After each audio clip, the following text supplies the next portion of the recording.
음악.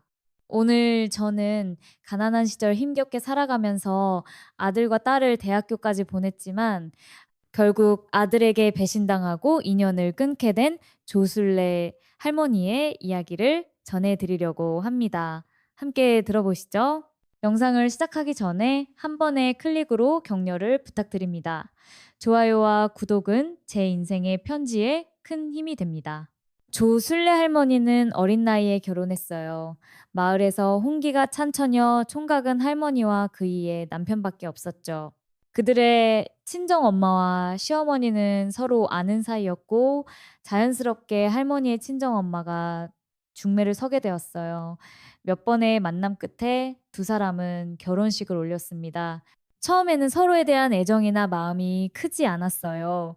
하지만 한 집에서 함께 지내고 같은 이불을 덮으며 살다 보니 정이 쌓이기 시작했죠. 두 사람 사이에는 딸 하나와 아들 하나, 두 아이가 태어났어요. 아이들이 생기면서 그들의 관계는 더욱 깊어졌어요. 남편은 자상하거나 다정한 사람은 아니었어요.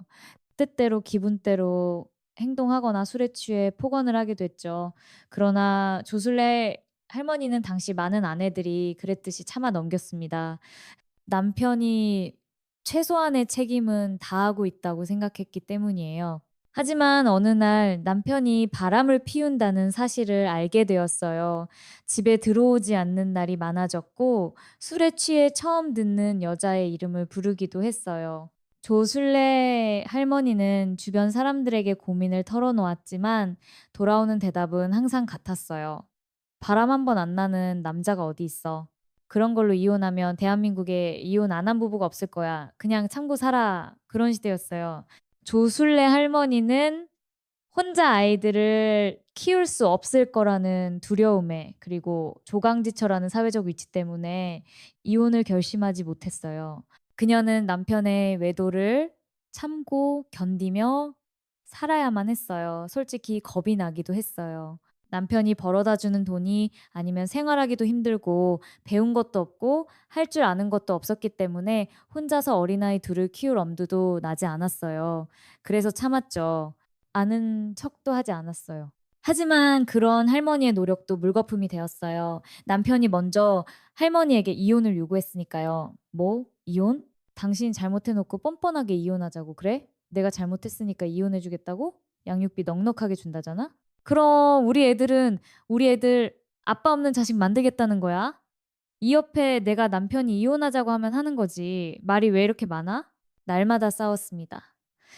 아이들은 어리긴 했지만 그래도 다 이해하고 아는 나이였기에 마음에 많이 걸렸습니다. 하지만 조술래의 할머니는 그런 걸 생각할 겨를이 없었어요. 남편과 이혼하면 안 된다는 생각밖에는 없었죠. 혼자서 두 아이를 키워낼 자신이 정말 하나도 없었거든요. 아이러니하게도 바람은 남편이 피웠는데 제발 이혼만은 안 된다며 잡는 사람은 조술래 할머니였어요. 남편은 결국에는 할머니를 버리고 집을 나갔습니다. 하지만 조술래 할머니는 마지막 남은 지푸라기라도 잡는 심정으로 남편에게 이혼 도장을 찍어주지 않았어요. 그게 당시에는 할머니가 마지막으로 할 수 있는 일이라고 생각했었죠. 지금 와서 돌이켜 생각해보면 정말 이지 미련했다는 생각밖에 들지 않습니다. 네. 남편은 조술래 할머니가 이혼해주지 않는다는 것을 핑계 삼아 생활비를 끊어버렸어요. 어디까지 버티나 보자라는 심정이었지만 돈 없이 아이들을 키워내는 건 거의 불가능에 가까웠어요. 조술래 할머니는 시간이 날 때마다 일을 조금씩 했지만 그것만으로는 한계가 있었습니다. 그렇게 3년을 버티다 도저히 버틸 수 없을 것 같아 남편에게 돈 얘기를 꺼낸 적이 있었습니다. 그래도 내 자식인데 내 자식이 밥 먹고 공부하고 할 돈 정도는 보내줘야 할 거 아니야. 그때 남편은 할머니에게 말했습니다. 그러면 나랑 이혼해줘. 위자료 줄게. 돈을 빌미로 협박 아닌 협박을 했습니다. 조술래 할머니는 그때 이혼을 선택할 수밖에 없었습니다. 그렇게 계속 힘들게 살 수는 없었기 때문이죠. 당장 자식들이 배를 굶게 생긴 상황에서 할 수 있는 선택은 그것밖에 없었습니다. 할머니는 남편이 준 돈으로 작은 김밥 가게를 하나 차렸습니다. 동네에 아주 작게 말이죠. 겨우 김밥 하나 말, 공간과 안에 테이블 2개 정도 들일 수 있는 정도의 가게였어요. 그렇게 할머니는 얼마 전까지 작은 김밥 가게에서 김밥을 말았습니다.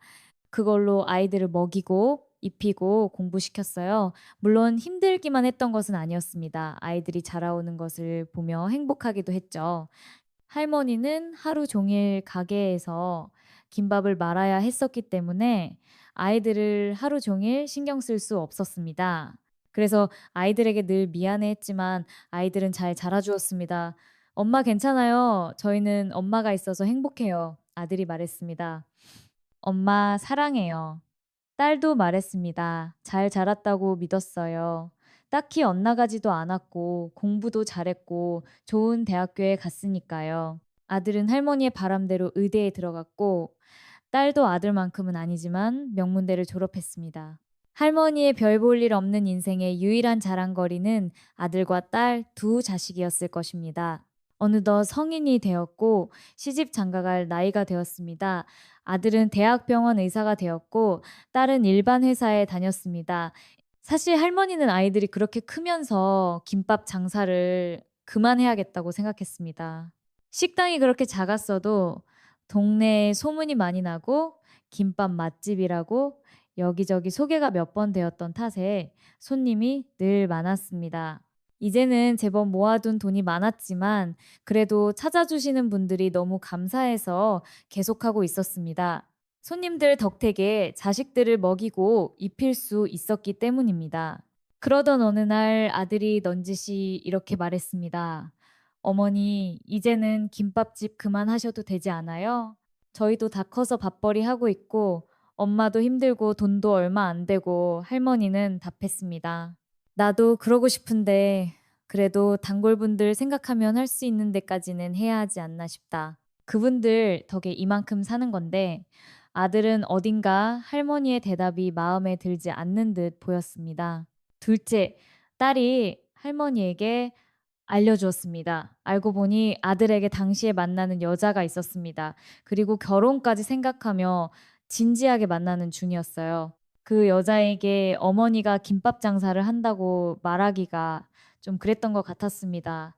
사실 할머니는 그럴 수도 있다고 생각하면서도 서운하기도 했던 것 같습니다. 그래도 김밥 장사로 입히고 먹이고 공부시켰는데 말입니다.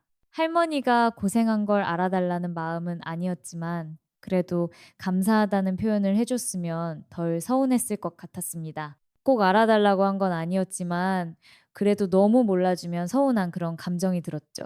할머니는 이혼한 전 남편과는 제대로 연락 한번 하지 않고 지냈습니다. 아이들이 이렇게 커서 만나는 사람이 있고 결혼할 나이가 되었는데도 자기 자식들은 궁금하지도 않나 하는 생각을 했던 적이 있었습니다. 그러던 어느 날 할머니는 동생으로부터 이런 얘기를 들었습니다.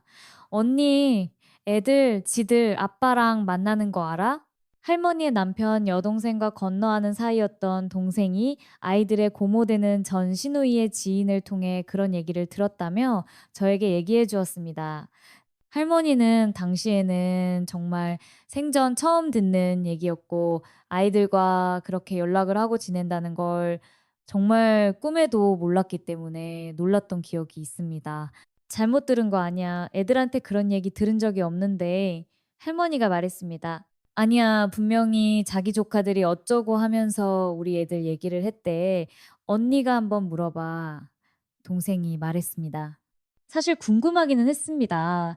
남편이 먼저 찾아온 건지 아니면 아이들이 먼저 연락한 건지 언제부터 만난 건지 만나서 무슨 얘기를 하는 건지 말입니다. 어쨌든 이러나 저러나 친아버지이고 제가 아이들에게 자신들의 아버지를 만나지 말라고 할 권한도 없었고 또 그럴 생각도 없었습니다. 하지만 저에게 말 한마디 하지 않은 건 조금 서운하긴 했습니다. 참고 참다가 어느 날 오랜만에 다 같이 밥을 먹을 일이 생겨서 밥을 먹다 물어봤습니다. "혹시 너네 아버지 만난 적 있니?" 할머니의 질문에 아들과 딸이 둘 다 놀랐습니다. 놀라는 모습을 보고 단번에 알 수 있었습니다. '만난 적이 있기는 하구나.' 하고 말이죠. 내 심장이 아닐 수도 있다고 생각했지만 그건 아니라 조금 놀라운 감정이 들었습니다. 그 어떻게 아셨어요? 아들이 물었습니다. 그런데 말투가 어딘가 묘하게 날이 서 있는 말투였습니다. 그나저나 너희 고모가 너희 만났다고 얘기하고 다닌다고 할머니의 말에 아들은 잠시 뭔가를 생각하는 듯 했습니다. 네, 몇 번 뵙긴 했어요. 너희 아빠가 먼저 연락했어? 아니, 그건 아니고 딸아이가 뭔가 눈치를 보는 듯 저를 살피더니 이내 아들이 답답한 듯 한숨을 쉬며 털어놓은 말을 했습니다. 아버지랑 같이 사시는 분이 저에게 연락이 왔어요. 그래도 자식들인데 얼굴은 보고 살아야 하지 않겠냐고요. 가끔 얼굴이나 보자고요. 남편과 같이 사는 사람이라면 그때 바람이 났던 여자였습니다. 그 두 사람은 남편이 할머니와 이혼한 뒤 호화로운 결혼식을 올리며 그녀의 속을 뒤집었던 적이 있었습니다. 다들 얼마 살지 못하고 헤어질 거라고 생각했죠. 남편의 여성 편력이 심하기도 했지만 상대방 여자 쪽에서 뭐가 아쉬워서 남편을 계속 데리고 살겠냐는 말을 많이들 했었습니다. 그런 얘기가 나올 수밖에 없었던 게 남편과 재혼한 여자는 돈이 많았습니다. 부자였고, 듣기로는 부모님에게 물려받은 재산으로 부동산 투기를 했는데 그게 대박이 나서 강남에 빌딩이 있다나 뭐라나 그런 얘기를 들었던 적이 있습니다. 그래서 다들 그렇게 생각한 것 같아요. 돈도 있고 능력도 있는 여자가 돈도 없고 능력도 없고 게다가 이혼남인 제 남편을 얼마나 데리고 살겠냐고 말이죠. 조술래 할머니는 사람들의 예상과는 달리 두 사람은 지금까지 잘 살고 있다고 들었습니다. 남편이 여자에게는 잘하는 건지 어떤 건지 몰라도 말입니다. 그래서 가끔 자다가 벌떡 일어날 때가 있었습니다. 10년이 지나도 두 사람만 생각하면 갑자기 분노가 차오를 때가 있었기 때문입니다. 그러기에 아들과 두 사람의 만남이 저로서는 섭섭할 수밖에 없었습니다. 뭐 그렇다고 제 감정을 아들에게 강요할 수는 없는 노릇이었습니다. 그 여자가 먼저 연락했다고 할머니는 모르게 날카로운 말투로 말했습니다. 딸아이는 제 눈치를 보며 말을 이어갔습니다. 몇 번 만났어? 하지만 아들은 너무 감정 없이 저에게 말을 이어갔습니다. 그분 입장에서는 아버지가 자식들이 보고 싶은데 눈치가 보여서 못하고 있으니까 대신해 주신 거겠죠. 할머니는 아이들이 자신과 같은 감정을 느껴주길 바란 것은 아니었습니다. 그래도 모습을 기억할 거라고 생각했습니다.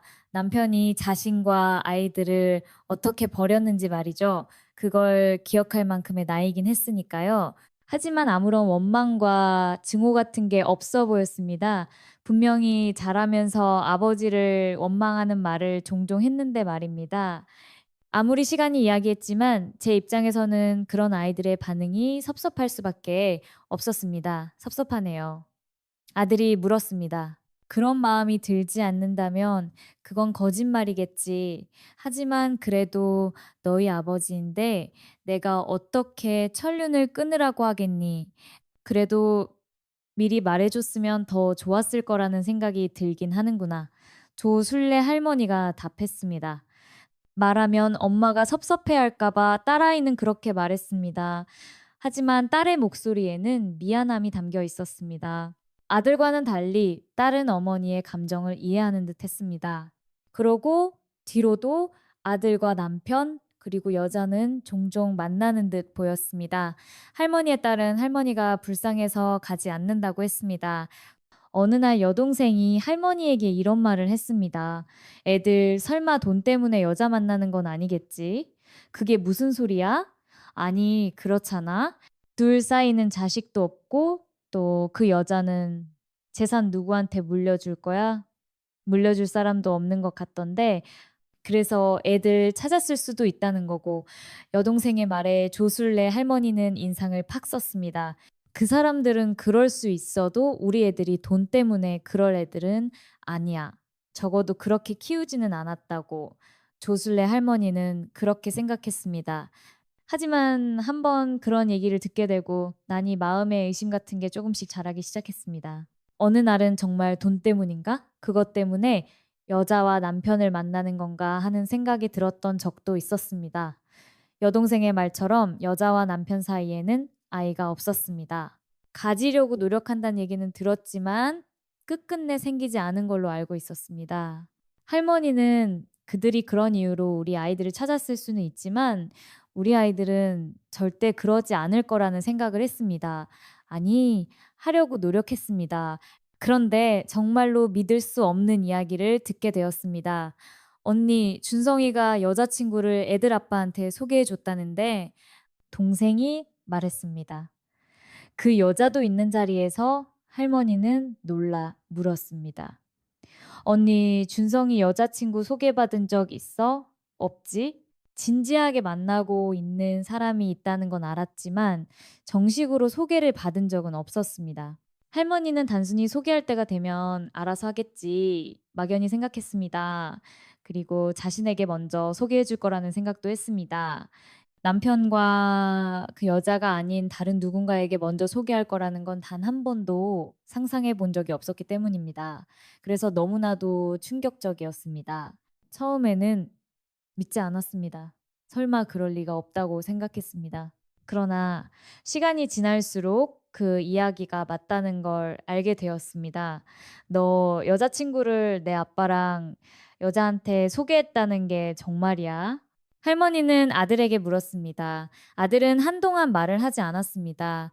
본인도 그게 잘못된 행동이라는 걸 알고 있는지 아니면 양심이 찔려서 그런지 몰랐습니다. 하지만 잠시 고민하더니 말을 줄줄하기 시작했습니다. 네, 맞아요. 네, 나한테는 아직 소개도 안 해줬지? 할머니는 너무 어이가 없어 되물었습니다. 하지만 아들은 뻔뻔하게 말했습니다. 어머니의 섭섭한 감정을 저희에게까지 강요할 수는 없다고 생각해요. 그 말을 듣는데 정말 심장이 쿵하고 내려앉는 것 같은 기분이 들었습니다. 강요를 하는 게 아니라 나한테 먼저 소개를 해줘야 하지 않았냐는 얘기야. 순서가 뭐가 중요한지 모르겠어요. 아버지와 그분이 먼저 제가 만나는 여자친구가 있다는 걸 아시고 소개해달라고 얘기하셔서 한 것뿐이에요. 정말 대수롭지 않게 아무 일도 아니냥 그렇게 얘기하는 모습에 얘가 내 배 아파 낳은 내 아들 맞나 하는 생각이 들 지경이었습니다. 섭섭하고 서운한 감정을 넘어 어딘가 기분이 이상하다는 생각까지 들 지경이었습니다. 결혼할 여자면 그래도 시어머니가 될 나한테 먼저 소개를 해주는 게 맞지 않니? 내가 너랑 같이 사는 엄마인데 할머니는 말했습니다. 딸은 조용히 있었습니다. 그녀는 어머니의 마음을 이해하는 듯 했지만 말할 수 없었습니다. 어머니, 그럴 수도 있죠. 하지만 그렇다고 해서 아버지랑 그분을 먼저 만난 게 그렇게 큰 문제인가요? 아들은 말을 이어갔습니다. 할머니는 더 이상 말할 수 없었습니다. 아이들의 무심한 태도에 마음이 아팠습니다. 그리고 돌아오는 대답에 할머니는 뒤통수를 한 대 맞는 것 같은 기분이 들었습니다. 그리고 제 여자친구 집이 잘 살아요. 솔직히 어머니 하시는 일 여자친구한테 말 못했어요. 뭐? 할머니는 놀라서 물었습니다. 김밥 장사한다는 얘기를 쪽팔리게 어떻게 해요? 솔직히 그런 생각을 어렸을 때 한 적은 있을지 몰라도 다 큰 지금은 할머니에게 감사할 거라고 생각했습니다. 그렇게 생고생해서 자식들을 먹이고 입히고 대학까지 보내준 자신에게 고마워하는 마음이 클 거라고 믿었습니다. 말은 하지 않아도 속으로는 다 그렇게 생각할 거라 생각했습니다. 그리고 그래야 하는 게 맞는 거라고 여겼습니다. 그런데 아들이 쪽팔리다고 했습니다. 아빠 없이 혼자 벌어서 아르바이트 한 번 하지 않고 키운 자신에게 말입니다. 여자친구 아버지는 개인 병원을 하고 계시고 어머니는 선생님이셨어요. 그런 집안에 우리 어머니가 김밥 장사한다고 말을 어떻게 해요? 할머니는 아무 말도 못하고 가만히 말을 듣고만 있었습니다. 눈물도 나오지 않았습니다. 그저 멍했습니다. 그러다 중얼거리듯 말했습니다. 그래도 언젠가는 말을 해야 할 거 아니니. 아들은 할머니의 말에 한숨을 작게 쉬더니 정말 충격적인 말을 계속해서 내뱉었습니다. 아마 죽을 때까지 절대 잊지 못할 말이었습니다. 안 할 겁니다. 뭐라고? 할머니는 믿기지 않는다는 듯 되물었습니다. 이미 그분이 친어머니인 줄 알고 있어요. 정말 누가 머리를 한 대 치고 간 것 같은 기분이 들었습니다. 그 말을 들을 때 제 기분이 그랬습니다. 이게 꿈인지 현실인지 분간이 되지 않는 기분이었습니다. "네가 어떻게 그럴 수가 있니? 내가 너를 어떻게 키웠는데?" 진부하지만 그런 말이 나왔습니다. "희생하셨던 하지 마세요. 그냥 낳아서 키운 거잖아요. 다들 하는 부모 노릇에 그렇게 큰 의미 두지 마세요." 부담스러우니까 아들은 차갑게 말했습니다. 알아달라고 한 적은 없지만 이렇게까지 이 정도로 몰라줄 줄은 단 한 번도 생각해 보지 못했습니다. 할머니는 정말 놀라서 심장이 떨렸습니다. 조심스럽게 딸아이에게 시선을 돌렸지만 딸아이는 어머니의 편을 들기로 결심한 듯 분노에 차 있었습니다. "너 어떻게 그런 말을 할 수 있어? 엄마가 우리를 위해 얼마나 고생했는지 알아? 엄마가 없었으면 우리가 어떻게 이렇게 컸겠어?" 딸아이가 화를 내며 아들을 향해 소리쳤습니다. "현실적으로 생각해. 여자친구 집안이 어떤데 우리 어머니가 김밥 장사한다고 말할 수 있겠어?" 아들은 반박했습니다. "미쳐도 단단히 미쳤네. 너 그 여자가 누군지 알고 나한테 그런 소리 하는 거야?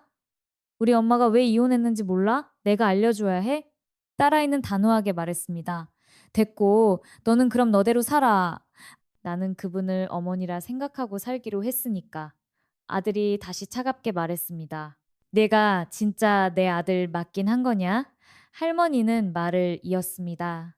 딸아이는 눈물을 흘리며 할머니의 손을 잡았습니다. "엄마, 저딴 거 이제 아들이라고 생각하지 마요." 딸아이는 울며 말했습니다. 할머니는 딸아이의 말을 들으며 눈물을 참으려 애썼습니다. 어머니와 딸의 눈물이 서로를 위로하듯 흐르고 있었습니다. "이게 다 돈 때문이냐? 그 여자는 부자고 나는 가난해서?" 아들은 차갑게 답했습니다. "요즘 같은 세상의 가난은 죄예요.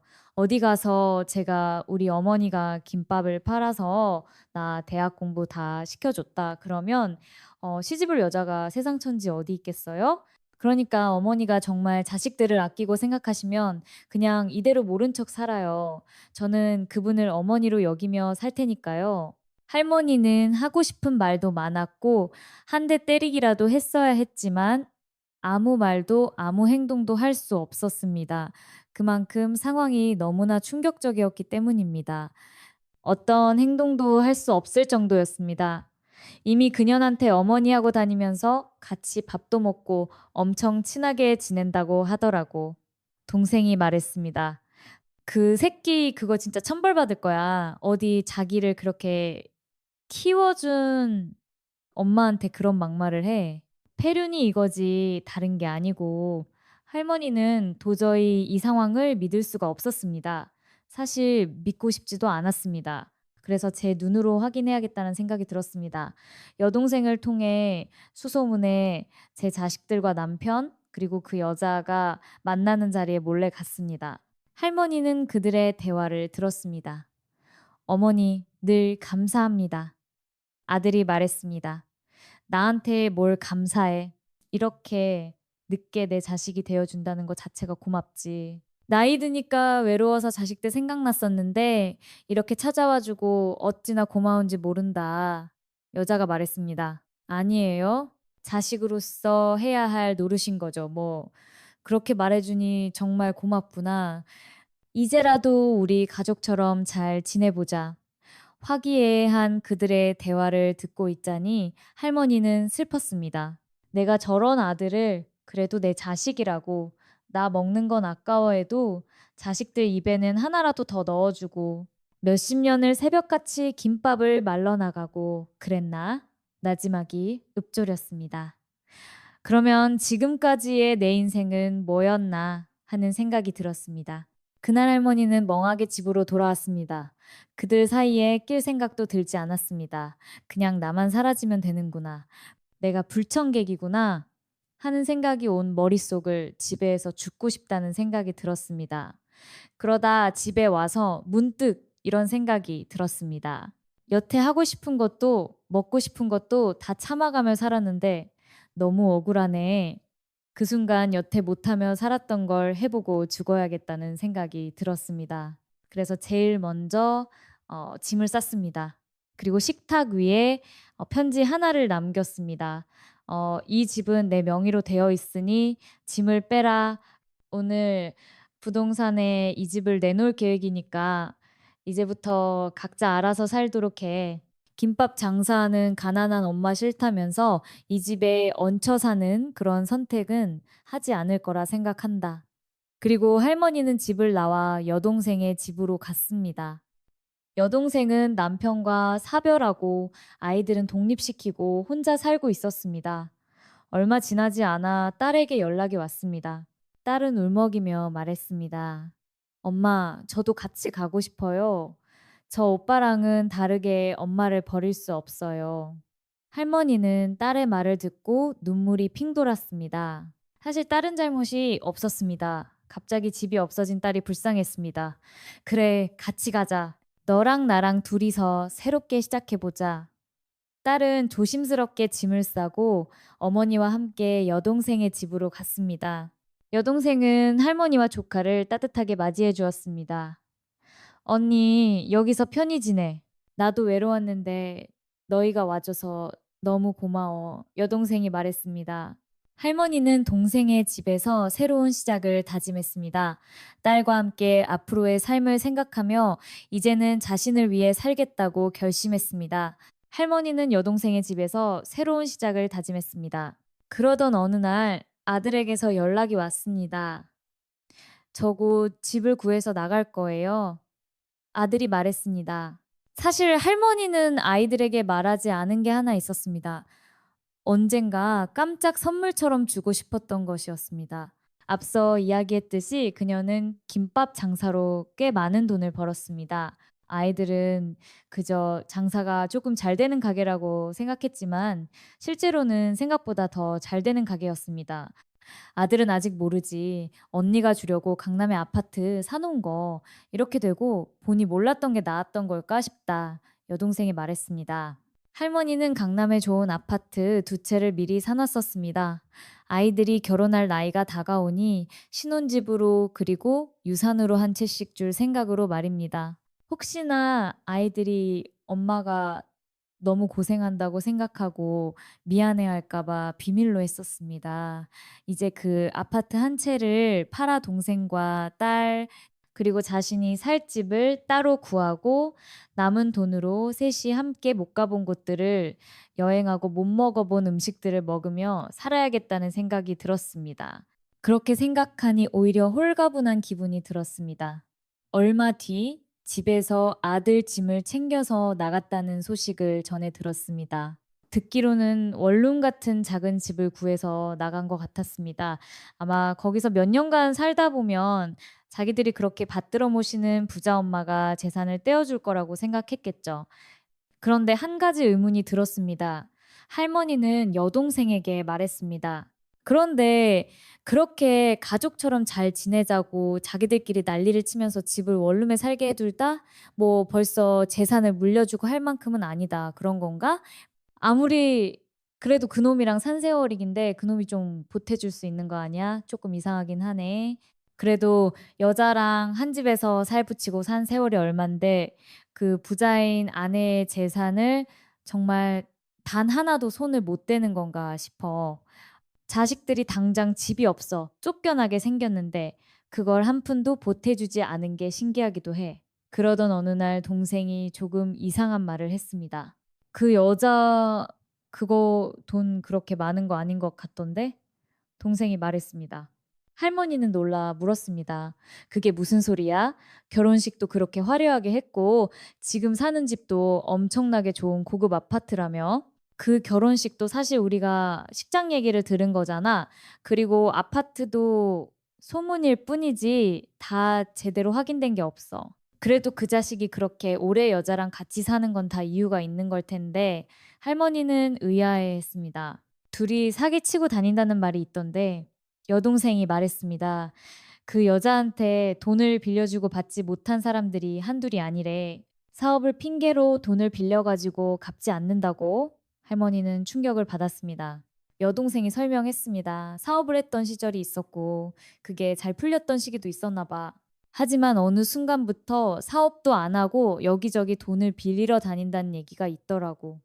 할머니는 여동생의 말을 듣고 생각에 잠겼습니다. 원래 돈이 많고 하던 사람들이 망하면 과거의 씀씀이 못 고쳐서 더 빚더미 안게 되잖아. 그 얘기를 듣고 부자라는 말만 들었지 자세한 건 잘 모르고 있었다는 걸 깨달았습니다. 그래도 설마 하는 생각이 들었습니다. 그리고 이젠 자신과는 상관없는 일이라는 생각도 들었습니다. 그러던 중 일이 터졌습니다.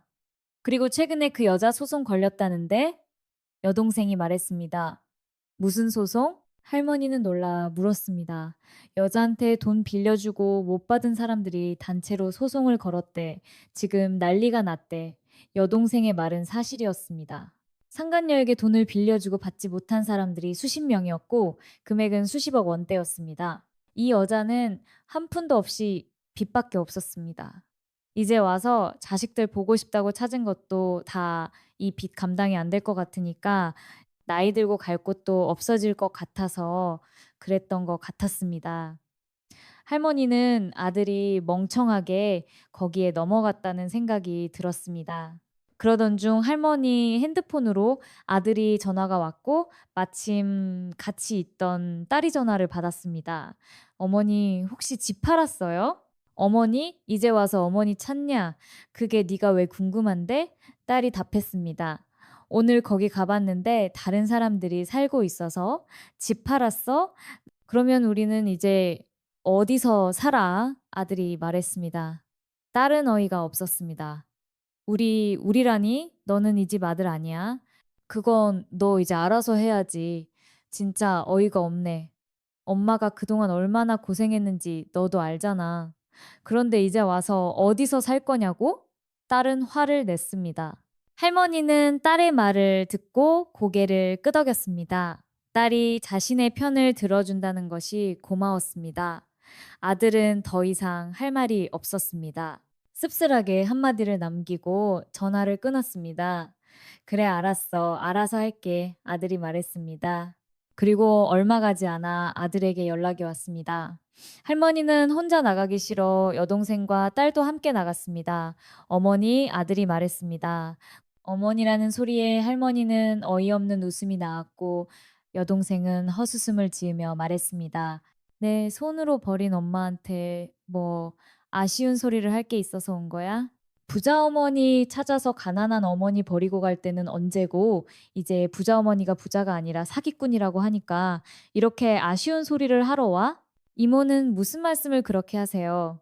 버리다니 아들이 말했습니다. 그 말에 할머니가 대답했습니다. 이게 버린 게 아니면 뭐가 버린 거냐? 할머니가 그렇게 얘기하니 아들이 입을 딱 다물었습니다. 아들이 잠시 고민하는 듯 하더니 어렵게 입을 열었습니다. 우리 같이 살던 우리 집 매매로 아예 파신 거예요. 그게 왜 궁금한데? 딸이 차갑게 물었습니다. 저 지금 반지하에 살고 있어요. 언제까지 이렇게 밖에서 살 수도 없고 딸은 어이없어 하며 말했습니다. 왜? 언제까지 살 수가 없어. 그 여자 아들이라고 나간 거 아니었어. 더 이상 물려받을 재산이 없다고 생각하니까 지금 나가는 월세도 아까운 모양이네. 여동생이 이어 말했습니다. 그래서 다시 집에서 같이 살자는 말을 하러 온 거야. 너는 정말 일말의 양심도 없는 사람이 다 됐네. 언니, 아들 잘못 키웠어. 딸이 격하게 덧붙였습니다. 너는 진짜 사람도 아니야. 돈 때문에 평생 고생하며 김밥 말아서 어렵게 키운 엄마한테 어떻게 그럴 수가 있어. 이제 와서 뭐가 아쉬워서 찾아온 건데? 돈 때문에 찾아온 거 맞지? 평생 고생하며 김밥 말아서 어려운 형편에도 아르바이트 한 번 안 하고 학교 졸업하고 취직해 놓고서는 부자 새엄마 홀랑 쫓아갔던 놈 보면서 뭘 기대했어?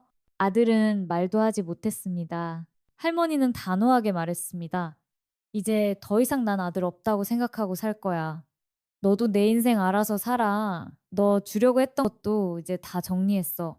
나는 그걸로 내 동생이랑 딸이랑 만난 거 사 먹으러 여기저기 다니면서 남은 생을 살 거야. 그런 줄 알아. 순간 제 말에 아들의 눈이 동그랗게 커졌습니다. 아마 너 주려고 했던 거라는 말이 귀에 확 꽂힌 거겠죠. 주려고 했던 거라니 집 말고 어머니한테 다른 재산이 있으셨어요? 아들이 물었습니다. 여동생이 기가 찬다는 얼굴로 웃었습니다. 준다고 하니까 눈 돌아가겠지? 있으면 왜? 이제 너랑 상관없는 건데 조용히 좀 해봐요, 이모. 어머니한테 재산이 뭐가 있으시다고요? 딸이 말했습니다. 너는 그 김밥집이 그냥 김밥집인 줄 알았겠지? 너 몰랐겠지? 아들은 무슨 소리를 하냐는 듯 딸과 여동생을 번갈아 가며 쳐다봤고, 여동생은 그런 아들을 보며 말을 이어갔습니다.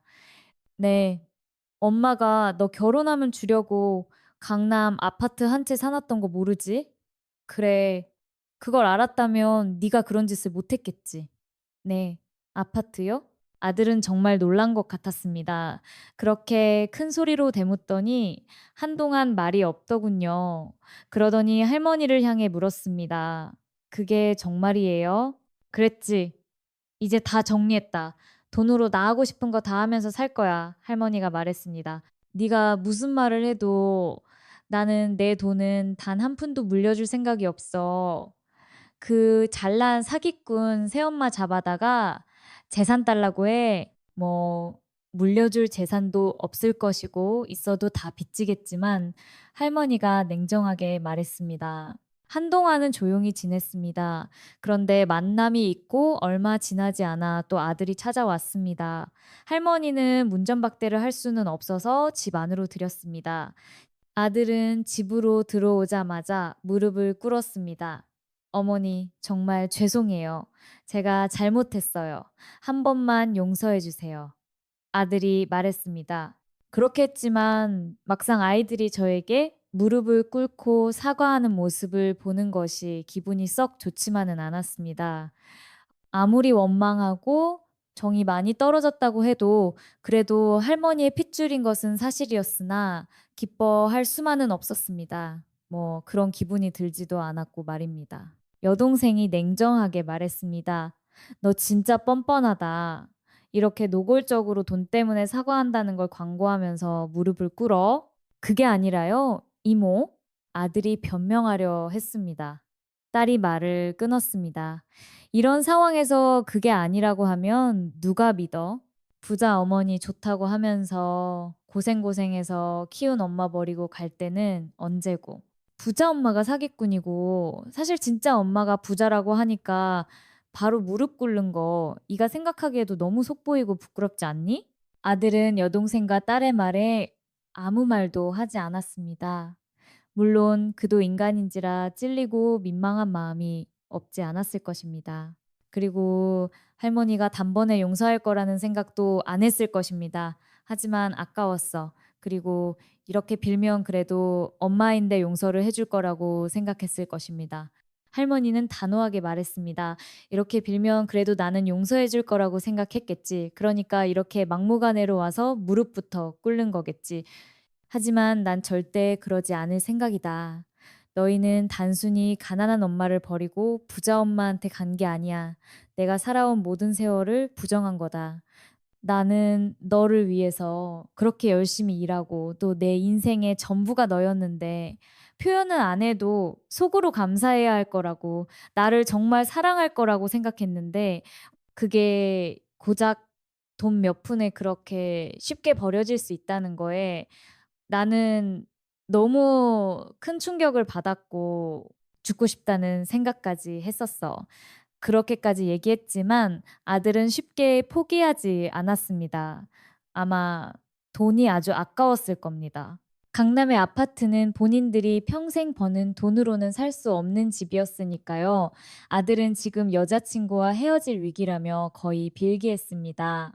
너무 배신감에 그랬는지 몰라도 아이들이 그렇게 빌어도 마음을 돌리고 싶지 않았습니다. 나중에 알게 된 사실 중 아들은 여자친구에게 거짓말을 했다는 이유로 차였다고 했습니다. 친엄마를 돈이 없다는 이유로 부끄러워하는 사람과는 결혼을 할 수 없다는 이유로 말입니다. 그럼에도 불구하고 아들은 결국 어머니가 자신들에게 재산을 물려주시겠지 생각하며 지금까지도 계속 찾아오고 있습니다. 물론 할머니는 그럴 생각이 전혀 없었지만요. 여기까지가 할머니의 사연입니다. 할머니는 말로는 아들에게 절대 재산을 주지 않는다고 했지만 마음이 약한 본인을 믿을 수 없었습니다. 그래서 다른 사람의 도움을 받고자 사연을 신청했습니다. 할머니 사연을 듣고 댓글을 남겨주시기 바랍니다. 만약 당신이 이런 상황에 놓여 있다면 어떤 선택을 했을까요? 또 할머니가 아들에게 재산을 주지 않으려면 어떻게 해야 할까요? 아들이 진심으로 뉘우친다면 그때는 재산을 넘겨주어도 괜찮을까요? 할머니가 여러분의 댓글을 기다립니다.